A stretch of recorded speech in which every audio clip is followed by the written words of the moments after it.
বাংলাদেশের এক রাজনৈতিক দলের নেতাকে জিজ্ঞেস করেন আর এক রাজনৈতিক দলের নেতা সম্পর্কে বলার জন্য সব কথা মিথ্যা বলবে।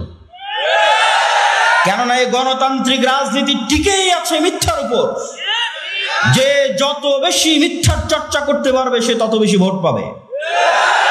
তাহলে মিথ্যার উপর প্রতিষ্ঠিত একটা সমাজ কিভাবে স্বাধীনতার স্বপ্ন দেখতে পারে, কিভাবে দেশ ও জাতিকে নেতৃত্ব দেওয়ার স্বপ্ন দেখতে পারে? অথচ ততক্ষণ নেতা হওয়া সম্ভবই না যতক্ষণ না আপনার ব্যক্তিত্বে ন্যায় যুক্ত না হয়েছে, ন্যায় পরায়ণতা যুক্ত না হয়েছে। রাসূলুল্লাহ সাল্লাল্লাহু আলাইহি ওয়াসাল্লাম বলছেন, লা তাকুমু সাআহ হাত্তা ইয়ানজিলা ঈসা ইবনে মারইয়াম, ততক্ষণ পর্যন্ত কিয়ামত হবে না যতক্ষণ না মারিয়ামের সন্তান ঈসা পৃথিবীতে নেমে না আসছে। মারিয়ামের সন্তান ঈসা পৃথিবীতে নেমে এসে ইয়াকসিরুস সালিব, ক্রুশকে ভেঙে দিবে, ওয়াকতুলুল খিনজির, শুকুরকে হত্যা করবে, হারাম ঘোষণা করবে, আর সমগ্র পৃথিবীতে হাকামান মুকসিতা, ন্যায় বিচার প্রতিষ্ঠা করবে। সমগ্র পৃথিবীতে মারিয়ামের সন্তান ঈসা ন্যায় বিচার প্রতিষ্ঠা করবে, আল্লাহর নবী বলছেন। আর ন্যায় বিচার প্রতিষ্ঠা করা মাত্র ইয়াকসিরুল মাল, টাকা পয়সা এত বেশি হয়ে যাবে যে টাকা নেওয়ার মতো মানুষ থাকবে না, এত বেশি হয়ে যাবে। তো আমি যেটি বলছিলাম, এই হাদিস কি বুঝাচ্ছে? এই হাদিস রাষ্ট্র ক্ষমতা ইসলামের ব্র্যান্ডিং। ব্র্যান্ডিং মানে কোন মোটরসাইকেল, একটা মোটরসাইকেলের ব্র্যান্ডিং আছে যে ও কম তেলে বেশি কিলোমিটার চলে, আর এক মোটরসাইকেলের ব্র্যান্ডিং আছে বেশি স্পিডে চলে, এক একটার এক এক রকম ব্র্যান্ডিং। তো ইসলাম রাষ্ট্র ক্ষমতায় যাবে, তার ব্র্যান্ডিং হচ্ছে ইসলাম রাষ্ট্র ক্ষমতায় গেলে ন্যায় বিচার প্রতিষ্ঠা করবে, ন্যায় পরায়ণতা প্রতিষ্ঠা করবে, এটা ইসলামের রাষ্ট্র ক্ষমতার ব্র্যান্ডিং। শুধু তাই নয়, রাসূলুল্লাহ সাল্লাল্লাহু আলাইহি ওয়াসাল্লাম আর এক হাদিসে বলছেন, 7 শ্রেণীর মানুষকে কিয়ামতের মাঠে বিশেষ ছায়া দেওয়া হবে, যার 1 নাম্বার সব ইবাদতকে ছাপিয়ে যে 1 নাম্বার স্থান করে নিয়েছে। তাহাজ্জুদের সালাত, রাতের ইবাদত, নফল সিয়াম, সালাত সিয়াম থেকে শুরু করে যত দান থেকে শুরু করে যত ইবাদতের জগতে যত ইবাদত আছে সবকে ছাপিয়ে 1 নাম্বার স্থান করে নিয়েছে। যেই দায়িত্বশীল ন্যায় পরায়ণ, ওই ন্যায় পরায়ণ দায়িত্বশীলকে আল্লাহ বিশেষ ছায়া দিবে। মানে ন্যায় ছাড়া দায়িত্ব পালন করা, ন্যায় ছাড়া নেতা হওয়া ইসলামের দৃষ্টিতে অসম্ভব, ইম্পসিবল। তো যতই আপনি লিল্লাহে তাকবীর দেন, যতই আপনি ভোটের বক্তব্য দেন, যতই আপনি ইকামতে দ্বীনের বক্তব্য দেন, যতক্ষণ না একটা প্রজন্ম তৈরি না হয়েছে যেই প্রজন্ম ন্যায়ের উপর প্রতিষ্ঠিত হবে, সত্যবাদিতার উপর প্রতিষ্ঠিত হবে, কোনো কিছুর সাথে আপোষ করবে না, নিজের দ্বীনের উপর কট্টর কনফিডেন্ট হবে, এরকম একটা প্রজন্ম যতক্ষণ তৈরি না হয়েছে ততক্ষণ রাষ্ট্রে কখনোই ইসলাম প্রতিষ্ঠা করা সম্ভব নয়। শুধু সম্ভব নয় তা নয়, এর উল্টাটা ঘটবে। উল্টাটা ঘটবে মানে আপনাকে বুঝাই, ন্যায়পরায়ণতা আপনারা এখন চেক করেন। আমি কয়েকটা উদাহরণ দেবো, এই উদাহরণগুলো দিয়ে চেক করেন। আপনাদের দেবীনগরে যৌতুকের ভিত্তিতে বিবাহ হয় না? ডিমান্ডের ভিত্তিতে বিবাহ হয় না? হয় না? হয়। ন্যায় অন্যায় মানে ইবাদতের সাথে সম্পৃক্ত নয়, ন্যায় অন্যায় মানে মানুষের সাথে সম্পৃক্ত। ন্যায় অন্যায় মানে মানুষের সাথে সম্পৃক্ত। তো একটা মেয়ের যখন যৌতুকের ভিত্তিতে বিবাহ হচ্ছে তখন এটি ন্যায় না অন্যায়? অন্যায়। তো যেই মুসলমান কাজী, হাজি, নামাজি, আল্লাহওয়ালা, দানবীর এই যৌতুকের বিবাহের সাথে সম্পৃক্ত, যেই যুবক এই যৌতুকের বিবাহের সাথে সম্পৃক্ত, এরকম অন্যায় পরায়ণ ব্যক্তিদেরকে যদি আপনি ক্ষমতায় বসান, এরা যদি ভোট দিয়ে লিল্লাহে তাকবীর বলে ইসলামের নাম বলে ক্ষমতায় চলে যায়, তো গত 16 বছর যা দুর্নীতি হয়েছে এর চেয়ে বেশি দুর্নীতি করবে। কেন? রক্তের মধ্যে মিশে আছে অন্যায় পরায়ণতা। ও আর একজন পিতার কন্যার সাথে এবং ওই পিতার সাথে অন্যায় পরায়ণতা করেছে, ওকে রাষ্ট্রের দায়িত্ব দিলে এর চেয়ে বড় দুর্নীতিবাজ হবে। শুধু তাই নয়, পিতার সম্পত্তি বন্টনের ক্ষেত্রে দেখবেন যে আপনি ন্যায় পরায়ণ কিনা মাপেন নিজেকে। পিতার সম্পত্তি বন্টনের ক্ষেত্রে বোনকে, যেটা নদীতে পানিতে ডুবে আছে ওই জমি দিয়েছে বোনকে, আর যেটা উঁচা ধুলাউড়ি হাটে ওই জমি নিয়েছে নিজে। তার মানে এটি অন্যায় পরায়ণতা। তো এই রকম যত অন্যায় পরায়ণ ব্যক্তি আছে, এই ধরনের অন্যায় পরায়ণ ব্যক্তিকে ক্ষমতায় বসাবেন, এর চেয়ে বড় দুর্নীতিবাজ হবে। আজকে বোনের সম্পত্তি মেরে দিয়েছে, কাল গোটা দেশের সম্পত্তি মেরে দিবে। সম্মানিত উপস্থিতি, কি বুঝাতে চাচ্ছি? বুঝাতে চাচ্ছি নেতা হতে হলে ব্যক্তিত্ব লাগবে, নেতা হতে হলে পার্সোনালিটি লাগবে, আত্মসম্মান লাগবে, আত্মমর্যাদা লাগবে। আর যখনই মানুষ মিথ্যা বলে আত্মসম্মান শেষ, যখনই মানুষ আরেকজনের প্রতি অন্যায় করে আত্মসম্মান শেষ। এই ন্যায়পরায়ণতার মাপকাঠিগুলো দিয়ে আপনারা নিজেদের মাপতে পারেন। তো এই ধরনের ব্যক্তিগুলোকে ইসলামের সংজ্ঞায় কি বলা হবে? গত 16 বছর এরকম অসংখ্য ছিলেন সাব রেজিস্ট্রার, মন্ত্রী, minister, OC, SP, DC, principal, প্রধান শিক্ষক অতিক্রম হয়ে গেছে, যারা বেশিরভাগই হয় সালাত আদায়কারী, না হয় হজ পালনকারী, না হয় দানবীর। কেউ তো এমনও গেছে যে প্রশ্ন ফাঁস করে সেই টাকা আল্লাহর রাস্তায় দান করেছে। তো তাদেরকে আপনি কি দিয়ে সংজ্ঞায়িত করবেন? কিন্তু ওই দায়িত্ব পালনের সময় সে খেয়ানত করছে। ওসি তার দায়িত্ব পালনে খেয়ানত করছে, তাকে প্রশ্ন রক্ষার দায়িত্ব দেওয়া হয়েছে, দায়িত্ব পালনে খেয়ানত করছে। দেশের টপ টু বটম প্রত্যেকটা স্তর দুর্নীতিগ্রস্ত। তাহলে এই দুর্নীতিগ্রস্ত সমাজকে আপনি কি দিয়ে সংজ্ঞায়িত করবেন? রাসূলুল্লাহ সাল্লাল্লাহু আলাইহি ওয়াসাল্লাম বলছেন, 4টা বৈশিষ্ট্য যদি মানুষের মধ্যে থাকে, মুনাফিকান খালিসা, সে স্পষ্ট নির্ভেজাল মুনাফিক। ইজা হাদ্দাসা কাযাবা, যখন কথা বলে মিথ্যা বলে, ওয়াদা করলে ভঙ্গ করে, দায়িত্ব দেওয়া হলে, আমানত দেওয়া হলে ওই দায়িত্বের সাথে খেয়ানত করে, এরা মুনাফিক। এবার আপনি নিজের দিকে তাকান, আশেপাশে তাকান, কয়টা মুসলমানকে আপনি মুনাফিকের খাতা থেকে বাদ দিবেন? কয়জন নামাজি দানবীরকে আপনি মুনাফিকের খাতা থেকে বাদ দিবেন? কিন্তু আপনার প্রশ্ন জাগতে পারে, কেন তাহলে তারা সালাত আদায় করে, কেন সিয়াম পালন করে, কেন তাহাজ্জুদের সালাত আদায় করে, কেন হজ করতে যায়, কেন প্রধান অতিথি হয়ে দান করে? মূলত তারা মুনাফিক।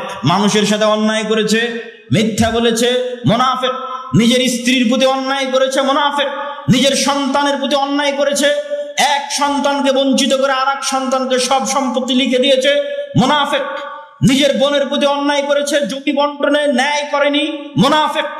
বিবাহ করার সময় যৌতুক নিয়েছে, মুনাফিক, কারণ অন্যায় করেছে মানুষের সাথে। এরকম জীবনের প্রত্যেকটা সেক্টরে ন্যায়পরায়ণতা খুবই ভয়াবহ, খুবই গুরুত্বপূর্ণ। এমনকি সন্তান সন্ততিদেরকে চুমু দিতে গিয়েও ন্যায় প্রতিষ্ঠা করার কথা আল্লাহ বলেছেন। বিবাহ করতে গিয়েও আল্লাহ বলেছেন, যদি একের অধিক বিবাহ করতে চাও, আগে নিশ্চিত করো ন্যায় প্রতিষ্ঠা করতে পারবা কিনা। ন্যায়পরায়ণতা প্রতিষ্ঠা করা খুবই গুরুত্বপূর্ণ এবং খুবই কঠিন, খুবই ভয়াবহ বিষয়। এরকম যতজন নিজ নিজ জীবনের সেক্টরে ন্যায় প্রতিষ্ঠা করতে পারেনি, দায়িত্বের আমানতের খেয়ানত করেছে, মিথ্যা বলেছে, তাদেরকে আল্লাহ নবী এক বাক্যে বলে দিলেন, এরা হচ্ছে মুনাফিক। এই সমস্ত মুনাফিকেরা তাদের মুনাফিকি ঢাকার জন্য নামাজ পড়ে। এই সমস্ত মুনাফিকেরা তাদের মুনাফিকি ঢাকার জন্য কোটি কোটি টাকা দান করে দানবীর শাস্তে চায়।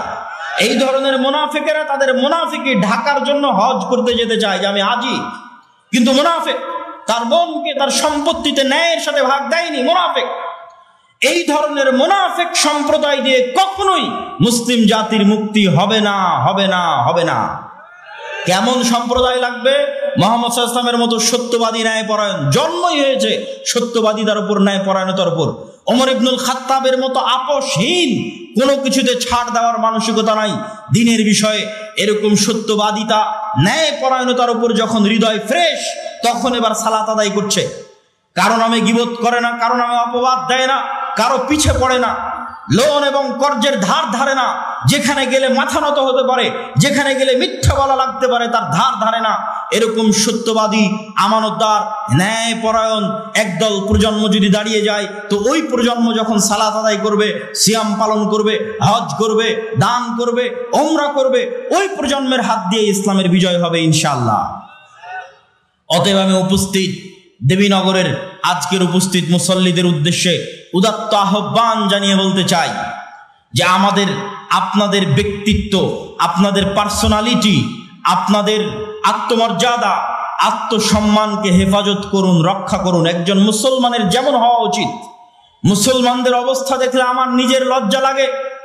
যখন আমেরিকা এবং ইউরোপে দেখি মুসলমানেরা মিথ্যার উপর তার রুজি পরিচালনা করছে, মিথ্যা বলে ইউরোপে প্রবেশ করেছে, মিথ্যা বলে আমেরিকায় গেছে, মিথ্যা বলে ইনকাম করছে, মিথ্যা বলে আর এক কাফের মুশরিকের কাছে অতিরিক্ত টাকা কামানোর জন্য মিথ্যা বলতেছে, পুরো জীবনটা মিথ্যার উপর পার করে দিচ্ছে। এরকম মিথ্যুক জাতি দিয়ে কিভাবে নেতা হবে, কিভাবে মুক্তি পাবে? অসম্ভব, হতে পারে না। আপনাকে আপনার দিনের উপর কট্টর হতে হবে, সত্যবাদিতা এবং ন্যায়পরায়ণতায় ফিরে আসতে হবে। শুধু তাকবীর ধ্বনি দিয়ে, শুধু ভোটের বক্তব্য দিয়ে, গণতন্ত্রের বক্তব্য দিয়ে ইসলামকে বিজয় করা সম্ভব নয়। সম্মানিত উপস্থিতি, বক্তব্যের শেষের দিকে চলে এসেছি। আজকে দেখছি আমরা ইসলামকে বিজয় করার জন্য, সামগ্রিকভাবে বিজয় করার জন্য এই মৌলিক বিষয়গুলোর প্রতি ফোকাস না করে এখনই হাজার হাজার কোটি কোটি মানুষের ভোট নিয়ে ক্ষমতায় চলে যেতে হবে। এই যে টেন্ডেন্সি, ডেমোক্রেসিকে রব মানার, ইলাহ মানার, গণতন্ত্রকে ইলাহ বানিয়ে দেওয়ার যে টেন্ডেন্সি, যে মন মানসিকতা, সমাজতন্ত্র, ধর্ম নিরপেক্ষ মতবাদকে ইলাহ বানিয়ে দেওয়ার যে মন মানসিকতা, এই মন মানসিকতার উপর কুঠারাঘাত করেছেন আল্লামা ইকবাল। আল্লামা ইকবাল বলেছেন, আজকের আধুনিক যুগের আজরেরা তারা সোয়ায়ে হ্যাঁ খোদা। আজকের আধুনিক যুগের আজর মানে ইব্রাহিমের পিতা আজর মূর্তি বানিয়েছিল, আজকের যুগের আজরেরা নতুন মূর্তি বানিয়ে ইনসারে খুদাও মে বড়া সবসে ওয়াতান হ্যাঁ। আজকে মানুষ ইবাদতের জন্য যত মূর্তি বানিয়েছে তার মধ্যে একটা গণতন্ত্র, একটা সমাজতন্ত্র, একটা ধর্মনিরপেক্ষ মতবাদ, সেকুলারিজম, এই মূর্তিগুলোর আজকের যুগে মানুষ পূজা করতেছে, আজকের যুগে মানুষ ইবাদত করতেছে। অথচ তাওহীদ মানে আমাই ইয়াকফুর বিত্তাগুত ওয়া ইউমিন বিল্লাহ, আগে তাগুতকে অস্বীকার করতে হবে, তারপরে ঈমান আনয়ন করতে হবে। ঈমান আনয়ন মানে তাওহীদ মানে ইব্রাহিম আলাইহিস সালাতু ওয়াস সালামের আদর্শ, কাফারনা বিকুম ইন্না বুরাউম মিনকুম বারিউম মিম্মা তুশরিকুন। এগুলো ইব্রাহিম আলাইহিস সালামের নিজের মুখের বাক্য যে আমি তোমাদের থেকে মুক্ত, আমি অস্বীকার করছি ওই সমস্ত মূর্তির, ওই সমস্ত শিরকের যা তোমরা পূজা করো। আজকে যদি মুসলমানেরা বলতে চায় যে হ্যাঁ তাদের ঈমান পরিপূর্ণ, তাহলে আগে এই সমস্ত নতুন মূর্তিগুলোকে অস্বীকার করতে হবে। এই মূর্তিগুলোর মূলা ঝুলিয়ে, গণতন্ত্র নামক এই নতুন ইলাহের মূলা ঝুলিয়ে কোনোদিন মুসলমানেরা রাষ্ট্র ক্ষমতায় যেতে পারেনি, ইসলাম কোনো দিন যেতে পারবে না। যদি কখনো যায় তাহলে সেটা হবে কম্প্রোমাইজড, বিকৃত ইসলাম। অবিকৃত ইসলাম পূর্ণাঙ্গ ক্ষমতার সাথে রাষ্ট্র ক্ষমতায় যাবে, তার পথ পদ্ধতি হবে ভিন্ন, তার পথ পদ্ধতি শুরুই হবে দাওয়াত দিয়ে। আল্লাহ চাইলে মুসা আলাইহিস সালাতু ওয়াস সালামকে বলতে পারতেন যে যাও তোমাকে মুজিজার লাঠি দিলাম, এই লাঠি দিয়ে ফেরাউনকে হত্যা করো, দিয়ে ক্ষমতা দখল করো না। আল্লাহ মুসা আলাইহিস সালামকে ব্যক্তিত্ব দিয়ে, পার্সোনালিটি দিয়ে, আত্মমর্যাদা দিয়ে, আত্মসম্মান দিয়ে, উন্নত চরিত্র দিয়ে তৈরি করেছেন। গোলাম হিসেবে মিথ্যার উপর, ধোঁকার উপর, দুর্নীতির উপর তৈরি করেননি। যখন বানু ইসরাইল গোলাম, যখন বানু ইসরাইল জীবন যাপন করছে মিথ্যার উপর, গোলামির উপর, তখন আল্লাহ মুসা আলাইহিস সালামকে ওই গোলামি থেকে মুক্তি দিয়ে ফিরাউনের বাড়িতে পূর্ণ আত্মমর্যাদার সাথে, আত্মসম্মানের সাথে মানুষ করেছেন, যেন মুসা আলাইহিস সালামের আত্মমর্যাদা, আত্মসম্মান, ব্যক্তিত্ব কোনো কমতি না থাকে। নেতৃত্ব দিতে হলে, নেতা হতে হলে পূর্ণ আত্মমর্যাদা লাগবে, আত্মসম্মান লাগবে, তবে নেতা হওয়া যাবে। আর যে গোলাম অবস্থায় মানুষ হয়েছে নেতা হতে পারবে না। তো মুসা আলাইহিস সালামকে আল্লাহ দাওয়াত দিতে পাঠালেন তার ব্যক্তিত্বের সাথে। ইউসুফ আলাইহিস সালাতু ওয়াস সালামকে আল্লাহ চাইলে জিবরাইলকে পাঠিয়ে কুয়া থেকে তখনই উঠিয়ে বাপের কাছে ফেরত পাঠাতে পারতেন, পাঠাননি। ইউসুফ আলাইহিস সালাতু ওয়াস সালামকে আল্লাহ লম্বা পরীক্ষার মধ্যে দিয়ে পার করেছেন, যে লম্বা পরীক্ষার মধ্যে দিয়ে ইউসুফ আলাইহিস সালামের ব্যক্তিত্ব তৈরি হয়েছে, শাখসিয়ত তৈরি হয়েছে, পার্সোনালিটি তৈরি হয়েছে, নেতৃত্বের গুণ তৈরি হয়েছে, মিথ্যার সাথে আপোষহীনতা তৈরি হয়েছে, এবং সত্যের উপর অটল এবং অবিচল থাকার মানসিকতা তৈরি হয়েছে, নিজের দিনের বিষয়ে ছাড় না দেওয়ার মানসিকতা তৈরি হয়েছে। এই মানসিকতাগুলো নিয়ে যখন তিনি বাতিলের সামনে দাঁড়িয়েছেন, যখন তিনি দাওয়াতের ময়দানে গেছেন, তখন তিনি পরীক্ষার মুখোমুখি হয়েছেন, আস্তে আস্তে সফল হয়েছেন। সম্মানিত উপস্থিতি, আমাদের ওই রকম একটা প্রজন্ম লাগবে, ওই রকম একদল যুবক লাগবে যারা মিথ্যা বলা জানে না, যাদের জীবন চলে গেলেও মিথ্যার সাথে আপোষ করবে না, যারা জীবনের প্রত্যেকটা সেক্টরে সত্য বলে, যারা হারাম থেকে পবিত্র, হারামের সংস্পর্শে গেলে অপবিত্র হয়ে যাবে, হারাম ইনকামের সংস্পর্শে গেলে অপবিত্র হয়ে যাবে, হারাম থেকে পবিত্র, ন্যায়পরায়ণ, দুনিয়ার কোনো মানুষের প্রতি অন্যায় করে না, না পিতা মাতার প্রতি, না সন্তানের প্রতি, না বোনের প্রতি, না ভাইয়ের প্রতি, না নিজ দায়িত্বের প্রতি, অটল শতভাগ ন্যায়পরায়ণ। এমত অবস্থায় যদি ও তাওহীদপন্থী হয়, নিজের দিনের উপর ওই ইহুদিদের মতো, ইহুদিরা যেমন ভ্রান্তির উপর অটল, আজকের ভারতের হিন্দুরা যেমন তার ভ্রান্তির উপর অটল, কট্টর, এইরকম একদল মুসলমান দাঁড়িয়ে যদি বলতে পারে হ্যাঁ আমরা আমাদের নবীর দ্বীনে ইসলামের উপর অটল, মুহাম্মদ সাল্লাল্লাহু আলাইহি ওয়াসাল্লামের প্রত্যেকটা আদর্শের উপর, মুহাম্মদ সাল্লাল্লাহু আলাইহি ওয়াসাল্লামের প্রত্যেকটা কথার উপর ইট পাথরের মতো অটল, এইরকম অটল মানসিকতা নিয়ে একদল যুবক যদি দাওয়াতি কাজ শুরু করে, ক্ষমতার কেন্দ্রবিন্দুতে আঘাত করে, পূর্ণ ব্যক্তিত্বের সাথে, পূর্ণ পার্সোনালিটির সাথে তারা পরীক্ষার মুখোমুখি হবে, কিন্তু তাদের হাত দিয়ে ইসলামের বিজয় পতাকা উড়বে ইনশাআল্লাহ। আমি আপনাদের কাছে আজকের দেবীনগরের এই মাটিতে এই ধরনের একদল যুবকের প্রত্যাশা করি যে এই আলোচনাগুলো শুনে, এই বক্তব্যগুলো শুনে অন্তত আপনাদের এই চারিত্রিক দিকটা সংশোধন হোক, অন্তত ন্যায়পরায়ণ হওয়ার চেষ্টা করেন, সত্যবাদী হওয়ার চেষ্টা করেন, নিজের দিনের উপর অটল থাকেন।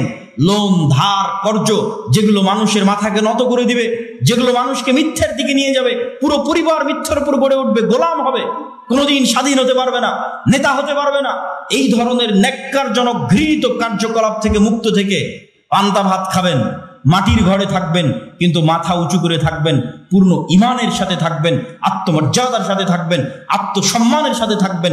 এরকম একটা পরিবার থেকে, এরকম একদল যুবক থেকে ইসলামের বিজয় হবে ইনশাআল্লাহ। সম্মানিত উপস্থিতি, আমি বক্তব্যের শেষের দিকে চলে এসেছি। আর দাওয়া ইলাল্লাহর এই যে আয়োজন, এই যে কার্যক্রম, আর দাওয়া ইলাল্লাহ কি? আর দাওয়া ইলাল্লাহর ব্র্যান্ডিং হচ্ছে মসজিদ ভিত্তিক মক্তব। আপনাদের অত্র চাঁপাইনবাবগঞ্জ অঞ্চলেরও বহু মক্তবের শিক্ষককে আমরা প্রশিক্ষণ দিয়েছি। সারা বাংলাদেশের 500-র অধিক মক্তবের শিক্ষককে আমরা প্রশিক্ষণ দিয়েছি। আমাদের যাতায়াত খরচ, আমাদের থাকা খাওয়া, আর দাওয়া ইলাল্লাহ আল জামিয়া সালাফিয়ার দাওয়া থাকা খাওয়া যাতায়াত খরচের উপর ভিত্তি করে এই প্রশিক্ষণগুলো হয়েছে। এই কার্যক্রমকে আরো বেগবান করতে হবে, আরো সর্বত্র ছড়িয়ে দিতে হবে। আল জামিয়া সালাফিয়ার কথা ভোলা যাবে না। আল জামিয়া সালাফিয়া বাংলাদেশের এমন এক ব্যতিক্রমধর্মী প্রতিষ্ঠান। শুধু একটা পরিসংখ্যান বলি বা দুটো পরিসংখ্যান বলি, গত এক বছরে বাংলাদেশের ইতিহাসে রেকর্ড, গত এক বছরে সৌদি আরবের মদিনা ইসলামী বিশ্ববিদ্যালয় সহ অন্যান্য বিশ্ববিদ্যালয় থেকে 10-এর অধিক শিক্ষক জামিয়া সালাফিয়াতে দার্স দিয়েছে, যা বাংলাদেশের ইতিহাসে রেকর্ড। কেউ 4 মাস, কেউ 1 মাস। এখনো একজন শিক্ষক আল জামিয়া সালাফিয়া রূপগঞ্জ নারায়ণগঞ্জে মদিনা ইসলামী বিশ্ববিদ্যালয়ের একজন শিক্ষক এখনো দার্স দিচ্ছেন। 2, এটি বাংলাদেশের একমাত্র প্রতিষ্ঠান যেটি কওমি প্রতিষ্ঠান হওয়ার পরও থাকা খাওয়া খরচ যেখানে মাত্র 3000 থেকে 3500 আর 10টা কওমি মাদ্রাসার মতো, এরকম একটি কওমি মাদ্রাসা হওয়ার পরও বিদেশি শিক্ষক, ভারত, পাকিস্তান থেকে শুরু করে অন্যান্য দেশের 5-এর অধিক বিদেশি শিক্ষক, যাদের বেতন 80,000 টাকারও বেশি, এরকম বিদেশি শিক্ষক এই প্রতিষ্ঠানে থাকে। এই প্রতিষ্ঠানের লক্ষ্য এবং উদ্দেশ্য হচ্ছে দেশে উন্নত শিক্ষা দেওয়া।